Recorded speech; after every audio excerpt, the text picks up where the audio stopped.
नमस्कार दोस्तों, जैसा कि हमने पिछली क्लास में राज्य व्यवस्था से संबंधित महत्वपूर्ण शब्दावलियों के बारे में पढ़ा था, उसी क्रम में आगे बढ़ते हुए और आज जो हम लोगों का पहला टॉपिक है राज्य व्यवस्था का, वह है विधायिका। विधायिका तो हम देखते हैं आगे और आगे बढ़ते हैं। विधायिका का हम क्लासिफिकेशन देखते हैं। तो देखिए, जो विधायिका है दोस्तों, वो 2 टाइप्स की है। एक है केंद्रीय विधायिका, केंद्रीय विधायिका, और दूसरी है राज्य विधायिका। देखिए, जैसा कि क्योंकि हमें पता है भारत में जो शासन है वो कहीं ना कहीं 2 स्तर पे है, क्योंकि केंद्र में आप नरेंद्र मोदी जी को देख सकते हैं और राज्य में योगी जी को देख सकते हैं। तो इस देश में जो शासन व्यवस्था है दो दोहरी है, तो उसी प्रकार विधायिका भी होगी देश में। तो कितने प्रकार की होगी? 2 प्रकार की होगी। एक होगी केंद्रीय विधायिका और दूसरी होगी राज्य विधायिका। तो जो केंद्रीय विधायिका है उसको देखते हैं किससे मिलकर बनती है। तो ये हमारी जो केंद्रीय विधायिका है, ये राष्ट्रपति, लोकसभा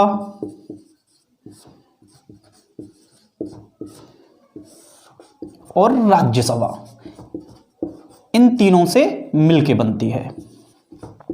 तो हमारी केंद्रीय विधायिका है वो राष्ट्रपति, लोकसभा और राज्यसभा से मिलके बनती है। यहां पे ध्यान रखना है, केंद्रीय विधायिका को ही हम एक लोकप्रिय नाम संसद के नाम से जानते हैं।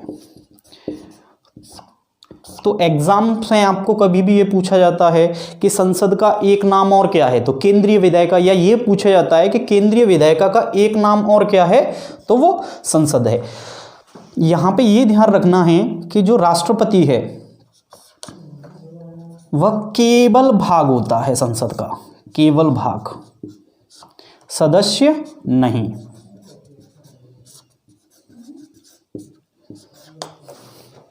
अब इससे आगे आगे बढ़ते हैं हम लोग। तो राज्य विधायिका है। अब राज्य हम यहां पर देखें तो जैसे यहां पर केंद्रीय विधायिका में राष्ट्रपति की स्थिति है, उसी प्रकार राज्य विधायिका में राज्यपाल की स्थिति है। तो ये हो गया राज्यपाल। इसके बाद यहां पर जो लोकसभा की स्थिति है, जो हमारा दूसरा सदन है, जो लोकसभा है, उसी प्रकार राज्य विधायिका में एक सदन है विधानसभा। विधानसभा। और जिस प्रकार केंद्रीय विधायिका में हम लोगों का एक सदन है राज्यसभा, ठीक उसी प्रकार राज्य विधायिका में एक सदन है विधान परिषद। विधान परिषद दोस्तों, ये अभी सिर्फ 6 राज्यों में है। 6 राज्यों में केवल विधान परिषद है। और इसी को हम लोग एक और लोकप्रिय नाम से जानते हैं। राज्य विधायिका का जो लोकप्रिय नाम है वह है राज्य विधानमंडल। राज्य विधानमंडल। तो विधायिका के 2 पार्ट होते हैं, एक को केंद्रीय विधायिका, दूसरा राज्य विधायिका। केंद्रीय विधायिका राष्ट्रपति, लोकसभा, राज्यसभा, इन तीनों से मिलकर बनता है। जहां राष्ट्रपति केवल भाग होगा, सदस्य ध्यान रखना है, संसद के केवल 2 सदस्य होते हैं, लोकसभा और राज्यसभा। जबकि ये पूछा जाए कि संसद के कितने भाग होते हैं, तो राष्ट्रपति, लोकसभा और राज्यसभा 3 भाग होते हैं। ठीक उसी प्रकार, क्योंकि हम लोगों के यहाँ पर व्यवस्था 2 प्रकार की है, केंद्र में अलग है, राज्य में, तो ठीक इसी प्रकार हमारे यहाँ पर संसद भी 2 प्रकार की हम बोल सकते हैं, एक केंद्र के लिए, दूसरी राज्य के लिए। तो जो केंद्र की संसद है, जो केंद्र की विधायिका है, उसको संसद के नाम से जानते हैं, और जो राज्य की विधायिका है उसे राज्य विधानमंडल। और ये राज्यपाल, विधानसभा और विधान परिषद से मिलके बनती है। अब इसी क्रम में मैं आगे बढ़ता हूं और हम लोगों का जो पहला टॉपिक रहेगा वह है राज्यसभा। तो मैं चर्चा आगे बढ़ाता हूं।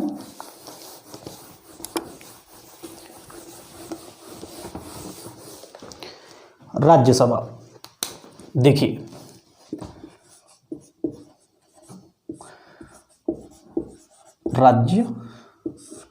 राज्यसभा,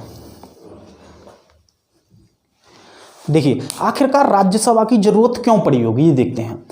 क्योंकि राज्यसभा कहीं ना कहीं राज्यों का प्रतिनिधित्व, क्योंकि राज्यों के प्रतिनिधित्व के लिए भी कहीं ना कहीं किसी एक संस्था का होना जरूरत था देश में। शायद इसीलिए संविधान सभा ने राज्यसभा का विचार आया उनके मन में कि क्यों ना राज्यों के प्रतिनिधित्व को या राज्यों के प्रतिनिधित्व को बरकरार रखने के लिए एक संस्था को गठित किया जाना चाहिए, और वह संस्था है राज्यसभा। तो ध्यान रखना है बेसिकली ये राज्यों के प्रतिनिधित्व के लिए, राज्यों के प्रतिनिधित्व।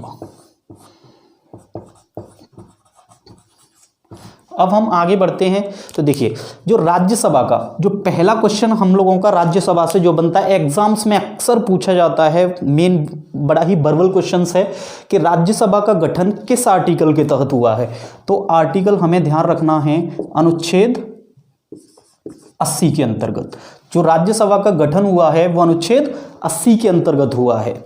नेक्स्ट पॉइंट, अच्छा हम वर्तमान में देखें तो जो राज्यसभा है उसकी संख्या क्या है। तो वर्तमान में सदस्य संख्या देखूं राज्यसभा की, वर्तमान सदस्य संख्या, तो जो राज्यसभा की जो वर्तमान सदस्य संख्या है वह है 245। तो वर्तमान में जो राज्यसभा की सदस्य संख्या है वह 245 है। इस 245 का भी कुछ क्लासिफिकेशन है। तो क्लासिफिकेशन क्या है, तो इसमें से जो 233 सदस्य हैं, यहां से कहां से, जो ये 245 वर्तमान सदस्य संख्या का तात्पर्य क्या है और अधिकतम का वो आगे मैं डिस्कस करूंगा। तो 245 सदस्य हैं, उनमें से 233 सदस्य ये सीधे राज्यों से आएंगे, राज्यों से निर्वाचित, राज्यों से निर्वाचित। मैं ये भी बोल सकता हूं कि ये कहीं ना कहीं सदस्य जनता के द्वारा चुने जाएंगे। वो एक बात अलग है कि प्रत्यक्ष रूप से चुने जाएंगे या अप्रत्यक्ष रूप से, तो ये निर्वाचित होंगे। निर्वाचित मन होने का तात्पर्य ये भी है कि चुने जाएंगे ये जनता के द्वारा।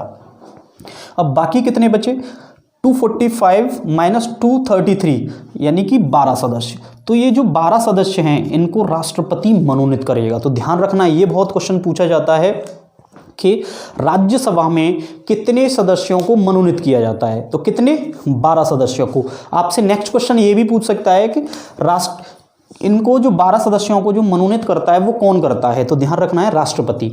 तो 12 सदस्य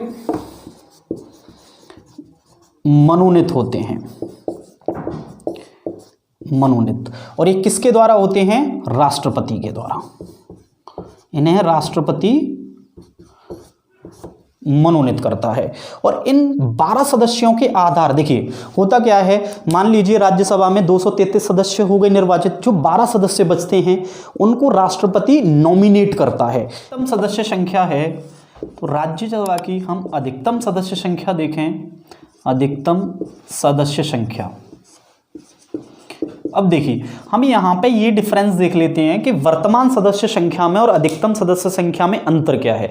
तो वर्तमान का तात्पर्य है कि आज कितनी है, जो आज है राज्यसभा की सदस्य संख्या। पूछा जाता है एग्जाम्स में कि वर्तमान में राज्यसभा की सदस्य संख्या कितनी है, तो आपको 245 लगाना है। लेकिन ये पूछा जाए अधिकतम, तो अधिकतम का तात्पर्य ये है कि 245 से, मान लीजिए समय ऐसा आ जाए कि जैसे, क्योंकि हमें पता है राज्यसभा की जो सीटें होती हैं वो जनसंख्या के आधार पर आवंटित हो रही हैं, क्योंकि देश की समय समय पर जनसंख्या तो बढ़ेगी। मान लीजिए कहीं की यूपी की जनसंख्या बढ़ जाए, ठीक है, तो वहां की जो जनसंख्या है और सीटें हमें पता है 245 हैं, तो सीट 245 से बढ़ानी पड़ेंगी। तो उस स्थिति में कहां तक, तो अधिकतम सदस्य संख्या जो है अभी प्रेजेंट में 250 है वो, तो यहां तक 245 से 250 तक लाया जा सकता है। ऐसा नहीं किया जा सकता कि इस संख्या को 251 कर दिया जाए। हाँ किया जा सकता है, लेकिन संसद के द्वारा विधि बनाई जाएगी, उसके बाद ऐसा होगा। संविधान में संशोधन के द्वारा होगा या संसद के द्वारा विधि बनाने के बाद ही ऐसा होगा। तो अधिकतम सदस्य संख्या है वो 250 है। अब इसका हम डिवीजन देखें तो 238 सदस्य हैं, सदस्य राज्यों से निर्वाचित होंगे, राज्यों से निर्वाचित होंगे, निर्वाचित। बचे कितने? 12 सदस्य। तो 12 सदस्य हैं, 12 सदस्य वे मनोनीत होंगे। और इनको मनोनीत कौन करेगा? अभी मैंने बताया राष्ट्रपति। और ये मनोनीत किसके द्वारा किए जाएंगे? राष्ट्रपति के द्वारा, राष्ट्रपति के द्वारा। इनके आधार क्या होंगे? तो ध्यान रखना है, आधार दोनों जगह ही सेम होंगे। तो यहां के जो आधार हैं वे वही होंगे जो कला, साहित्य, विज्ञान और समाज सेवा, समाज सेवा।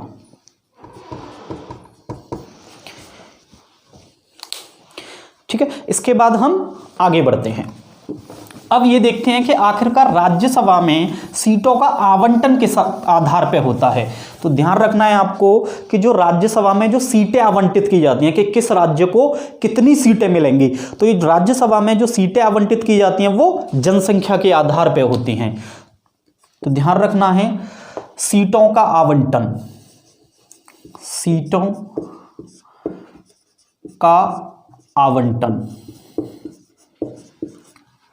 आवंटन किस प्रकार होगा? सीटों का आवंटन तो ध्यान रखना है जनसंख्या के आधार पर, जनसंख्या के आधार पर। ये कई बार क्वेश्चन पूछा गया है। क्वेश्चन क्या पूछा जाएगा आपसे? तो क्वेश्चन पूछ सकता है एग्जामिनर कि राज्यसभा में जो सीटों का आवंटन होता है वो किस आधार पर? तो ध्यान रखना है किस राज्य को कितनी सीटें दी जाएंगी, ये जनसंख्या के आधार पर डिसाइड होगा। यानी कि जिस राज्य की जनसंख्या जितनी ज्यादा होगी उस राज्य को सीटें भी उतनी ही ज्यादा मिलेंगी। अब ये देख लेते हैं, क्वेश्चन ये भी पूछ लिया जाता है नेक्स्ट कि कहां की कितनी सीटें हैं। अब देखिए, आप ही बताइए, सबसे ज्यादा जिस राज्य की जहां पर सबसे अधिक जनसंख्या है वो कौन सा है? उत्तर प्रदेश। हमें पता है यूपी है। इसका मतलब जो सर्वाधिक सीटें हैं वो कहां की हैं? उत्तर प्रदेश की। कितनी हैं? 31 सीटें। इसके बाद कहां की हैं? तो इसके बाद हम भली भांति परिचित हैं कि जो जनसंख्या इसके बाद है वो है महाराष्ट्र की। कहां की है? महाराष्ट्र। और महाराष्ट्र की जनसंख्या दूसरे नंबर पे, इसका मतलब सीटें भी दूसरे नंबर पे होंगी। और जो सीटों की संख्या है वो है 19। इसके बाद जो आता है वो आता है तमिलनाडु। तमिलनाडु की जो सीटों की संख्या है वो है 18। इसके बाद आता है पश्चिम बंगाल, वेस्ट बंगाल, जो आजकल चुनावों की वजह से चर्चा में है। पश्चिम बंगाल, यहां पे कितनी? 16 सीटें। और इसके साथ साथ बिहार, बिहार में कितनी सीटें हैं? 16। तो एक क्वेश्चन कभी कभार ये भी बन जाता है, क्वेश्चन एग्जामिनर पूछ सकता है कि निम्नलिखित में से किन दो राज्यों में राज्यसभा सीटें समान संख्या में हैं। तो ध्यान रखना है इस जोड़े को, कई बार क्वेश्चंस में ये पूछा गया है। ये तो कौन से दो ऐसे स्टेट हैं निम्नलिखित में से पूछ सकता है जहां पर राज्यसभा की सीटों की संख्या बराबर है। तो पश्चिम बंगाल और बिहार दोनों में सेम है। पश्चिम बंगाल में भी 16 है और बिहार में भी 16 है। इसके बाद हम बढ़ते हैं राज्यसभा में आखिरकार निर्वाचन कैसे होता है। तो राज्यसभा के निर्वाचन की क्या पद्धति है?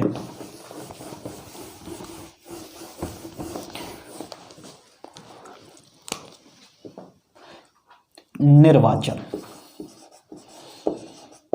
तो राज्यसभा में निर्वाचन की क्या पद्धति है? देखिए, जो राज्यसभा के निर्वाचन है वो आनुपातिक प्रतिनिधित्व की एकल संक्रमणीय मत प्रणाली के द्वारा ये पूछा जाता है। तो ध्यान रखना है, राज्यसभा में जो सदस्य चुने जाते हैं, जो उनके सदस्यों को चुनने का जो आधार है या जो निर्वाचन की जो पद्धति है वो है आनुपातिक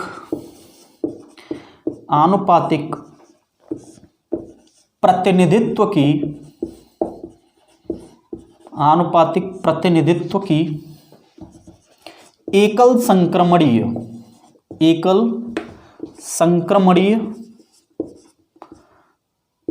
संक्रमणीय मत प्रणाली। देखिए, ध्यान दीजिए, आनुपातिक प्रतिनिधित्व का मतलब है, आनुपातिक का मतलब रेशियो, यानी कि प्रतिनिधित्व, रिप्रेजेंटेटिव, यानी कि क्षेत्रों को, यानी कि पूरे देश को एक फिक्स रेशियो में बांटा जाएगा। तो सारे जो क्षेत्र होंगे उनको इस हिसाब से बांटा जाएगा कि सीटें किसी को कहीं ज़्यादा ना जाएं, कहीं कम। जैसे जनसंख्या मान लीजिए किसी की बहुत ज़्यादा है तो सीटें उसकी ज़्यादा होंगी, और जहाँ पे जनसंख्या कम होगी तो सारे देश को, या मैं बोलूँ कि एक क्षेत्रों को एक फिक्स रेशियो में बांटा जाएगा, और इसी को बोलते हैं आनुपातिक प्रतिनिधित्व। एकल संक्रमणीय, एकल यानी कि जो वोट होगा वो एक ही होगा, लेकिन वो एक वोट किस प्रकार होगा, संक्रमणीय, यानी वोट एक ही होगा लेकिन वोट संक्रमणीय होगा। मान लीजिए वोट किसी ने, हम ये भी बोल सकते हैं कि वोट प्रेफरेंस के आधार पे होगा। संक्रमण किसको बोलते हैं, संक्रमण का मतलब होता है कि कोई चीज दो लोगों को छू रही हो, तीन को छू रही हो, उसी को बोलेंगे संक्रमण बोलते हैं हम लोग। जैसे मान लीजिए एकल संक्रमणीय का तात्पर्य है एक वोट होगा, मान लीजिए 4 प्रतिनिधि हैं, ए, बी, सी और डी। अब होगा क्या, ये जो व्यक्ति होगा जो चुनाव में भाग लेगा, जो अपने मत का प्रयोग करेगा, मत तो उसका एक ही होगा लेकिन प्रेफरेंस के आधार पर कि मुझे मान लीजिए ये सबसे ज्यादा पसंद है, उसके बाद दूसरे नंबर पे मुझे ये पसंद है, उसके बाद ये पसंद है, और इसके बाद ये पसंद है। इस आधार पे इसी को बोलते हैं एकल संक्रमणीय। तो देखिए इसका मत चारों के पास है कि नहीं, कहीं चारों को छू रहा है, इसका मतलब मत तो एक ही होगा लेकिन संक्रमण करेगा वो सबको छुएगा। तो इसी को बोलते हैं आनुपातिक प्रतिनिधित्व की एकल संक्रमणीय मत प्रणाली। तो आपको ध्यान रखना है राज्यसभा के चुनावों में आनुपातिक प्रतिनिधित्व की एकल संक्रमणीय मत प्रणाली का प्रयोग किया जाता है। तो एग्जाम्स में कभी भी पूछा जाए तो इसको ध्यान रखिएगा। अब नेक्स्ट हम आगे बढ़ते हैं, इनके चुनाव में आखिरकार भाग कौन लेगा, इनके चुनाव में भाग कौन लेगा। देखिए हम देखें तो संविधान के अनुच्छेद आर्टिकल 80 का क्लॉज 4 में क्या लिखा हुआ है, तो संविधान के आर्टिकल 80 के क्लॉज 4 में यह लिखा हुआ है कि जो विधानमंडल है, हमने अभी पढ़ा, थोड़ी देर पहले ही पढ़ा था, विधानमंडल किस किस से मिलके बनता है, राज्यपाल, विधानसभा और विधान परिषद, उसी को हम मिला के विधानमंडल बोलते हैं। तो जो विधानमंडल का एक सदन, कौन सा सदन है, विधानसभा है और विधान परिषद, 2 सदन है, तो उसका जो एक सदन विधानसभा है, तो ध्यान रखना है निर्वाचन में, राज्यसभा के निर्वाचन में जो भाग लेते हैं, हम और आप भाग नहीं लेते हैं, अप्रत्यक्ष रूप से जरूर लेते हैं लेकिन डायरेक्टली नहीं लेते हैं। तो डायरेक्टली आखिरकार इस चुनाव में भाग कौन लेता है, तो आपको यह ध्यान रखना है आर्टिकल 80 के क्लॉज 4 के अनुसार विधानसभा के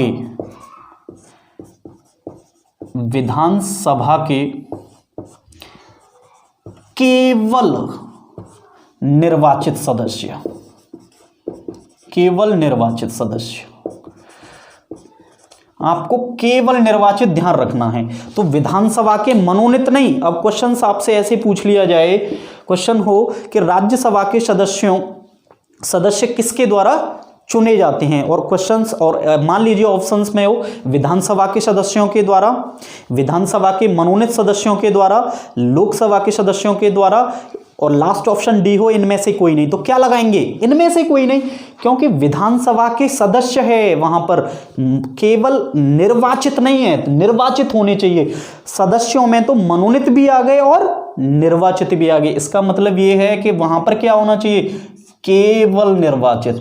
तो ध्यान रखना है आपको, विधानसभा के केवल निर्वाचित सदस्य भाग लेते हैं चुनाव में। नेक्स्ट पॉइंट, अच्छा आप ही मुझे डिराइव करिए, तो इनका जो चुनाव होगा वो प्रत्यक्ष रूप से होगा या अप्रत्यक्ष रूप से। देखिए विधानसभा के सदस्य भाग ले रहे हैं, मैं और आप तो ले नहीं रहे हैं, यहां पे जनता भाग ले रही है नहीं, लेकिन ये विधानसभा के जो सदस्य हैं, विधानसभा के जो सदस्य हैं उनको कौन चुनता है। विधानसभा के सदस्य का मतलब अभी इतना समझिए कि जो हमारे एमएलए हैं, जिनको आप विधायक बोलते हैं, ठीक है, विधायक वही मेंबर ऑफ लेजिस्लेटिव असेंबली, जिनको आप विधायक बोलते हैं, कहां से आते हैं वो, विधानसभा से। और यही सारे लोग किसको चुनते हैं, अपने एक नेता को, और वही नेता क्या कहलाता है, मुख्यमंत्री कहलाता है। तो इस देश में मुख्यमंत्री का कोई चुनाव नहीं होता है, ना ही प्रधानमंत्री का। यदि कोई दोहराता है बार बार कि मुख्यमंत्री का चुनाव या नहीं, गलत हो आप, चुनाव विधानसभा का होगा, विधानसभा के सदस्य का, या फिर लोकसभा के सदस्यों का चुनाव होता है। और वे सारे सदस्य किसको चुनते हैं? सबसे बड़े दल के किसी एक नेता को चुनते हैं, और उस नेता को किस नाम से जाना जाता है? या तो मुख्यमंत्री या प्रधानमंत्री। यदि वो लोकसभा का है तो प्रधानमंत्री होगा, और विधानसभा का है तो मुख्यमंत्री होगा। तो आपको ध्यान रखना है विधानसभा के केवल निर्वाचित सदस्य। अब देखिए, हम लोग बात कर रहे हैं कि चुनाव प्रत्यक्ष होगा या अप्रत्यक्ष, क्योंकि हमें पता है कि हम लोग इसमें भाग नहीं ले रहे हैं। कौन ले रहा है? विधानसभा के सदस्य। लेकिन विधानसभा के सदस्यों को कौन चुनता है? जनता, और सीधे प्रकार से। तो हम देखें, हमने चुना विधानसभा के सदस्यों को, और विधानसभा के सदस्यों ने चुना राज्यसभा के सदस्यों को। तो किस प्रकार का संबंध हुआ? प्रत्यक्ष या अप्रत्यक्ष? अप्रत्यक्ष हुआ। तो ध्यान रखना है अप्रत्यक्ष, अप्रत्यक्ष रूप से।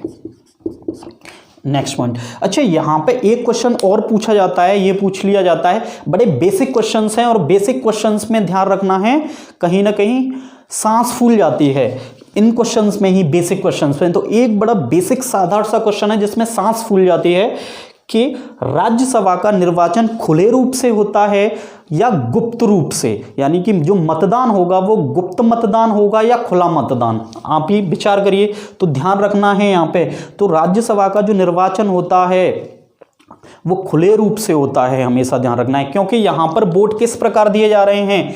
प्रेफरेंसेस के आधार पे। किसके आधार पे? प्रेफरेंस। क्योंकि मान लीजिए जब ये प्रेफरेंस देगा, ये पसंद बताएगा, तो सबके आगे होगी। इसका मतलब आपको ये ध्यान रखना है कि जो राज्यसभा का निर्वाचन होता है वो गुप्त रूप से नहीं होता है। कैसे रूप से होगा? खुले रूप से। तो खुला मतदान होगा। कैसा होगा? खुला मतदान। ठीक। अब हम इससे आगे बढ़ते हैं। अब देखते हैं कि योग्यता क्या है, यानी कि राज्यसभा का सदस्य कौन बन सकता है और कौन नहीं बन सकता है।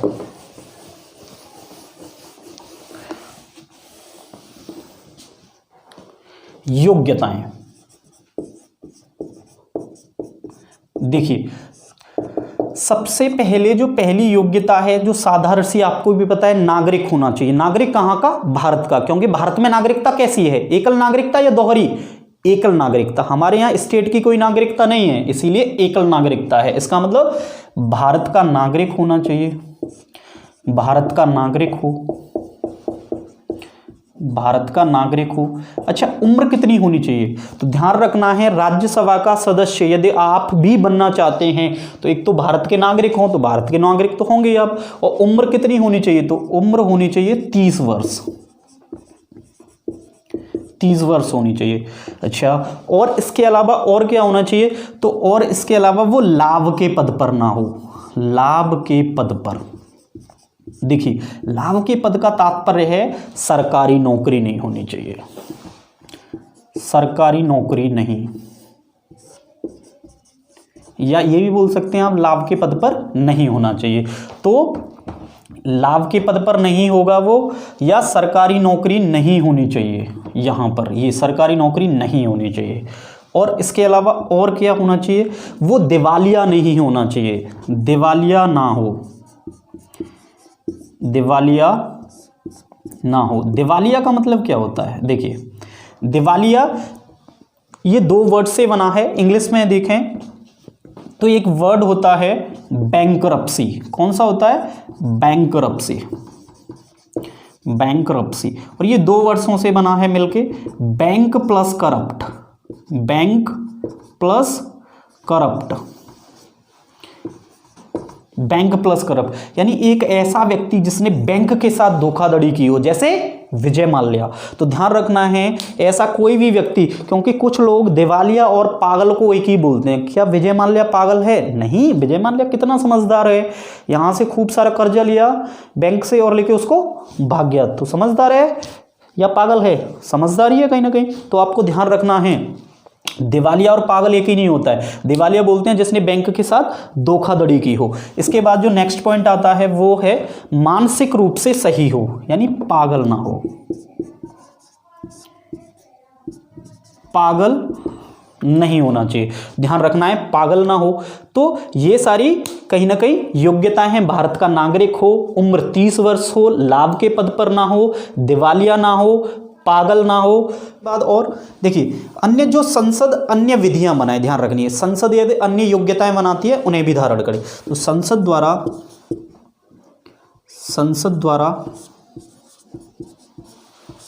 द्वारा बनाई गई अन्य योग्यताएं, ठीक है, यानी संसद द्वारा अन्य योग्यताएं, मान लीजिए यदि संसद भविष्य में अन्य योग्यताएं भी बनाती है, इसका मतलब अभी नहीं, संसद मान लीजिए भविष्य में और कुछ भी योग्यताएं जोड़े तो उन्हें भी धारण करे, उन्हें भी धारण करे,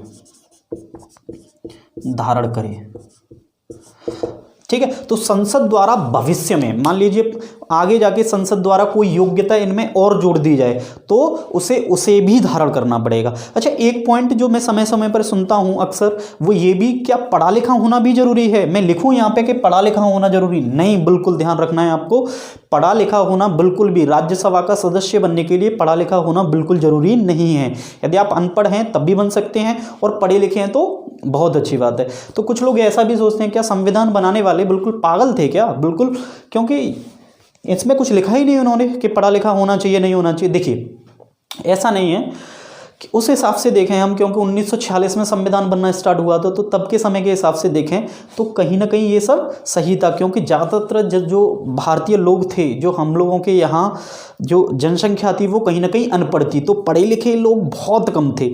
तो कम से कम सारे लोगों को प्रतिनिधित्व मिल सके, तो उन्होंने कहीं ना कहीं पूरे भारत को देखा था, और ज़्यादातर जो पूरी जनसंख्या थी वो कहीं ना कहीं अनपढ़ थी। यही कारण था कि उन्होंने पढ़े लिखे का पॉइंट नहीं डाला। लेकिन वर्तमान में देखा जाए तो प्रेजेंट में तो कहीं ना कहीं जो हम लोगों का लिटरेसी रेट है, जो या एजुकेशन रेट में ये कहूँ, जो साक्षरता दर है वो ठीक ठाक है। तो जो प्रेजेंट में है लगभग 65% से भी अधिक है, कहीं ना कहीं 70% के आसपास है जाके। तो अब तो कर देना चाहिए, तो बिल्कुल कर देना चाहिए। अब तो कहीं ना कहीं योग्यताएं कुछ ना कुछ तो करनी चाहिए, चाहे वो 10th पास हो चाहे वो 12th पास हो, तो कुछ ना कुछ तो ये करना चाहिए, लेकिन अभी तक है नहीं है, ध्यान रखना है आपको। हम लोग नेक्स्ट आगे बढ़ते हैं। योग्यताओं के बाद आते हैं राज्यसभा का आखिरकार कार्यकाल, इस पर बड़ी डिबेट है, कार्यकाल, और बहुत कंफ्यूजन है।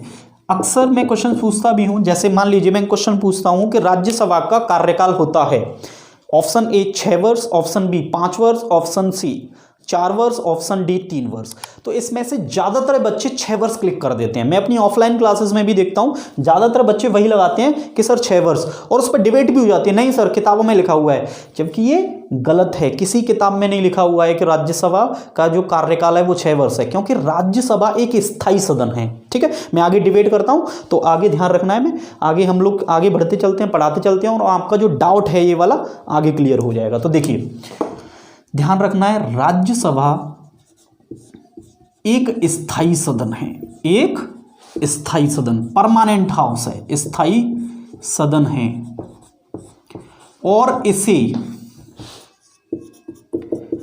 इसे विघटित नहीं किया जा सकता,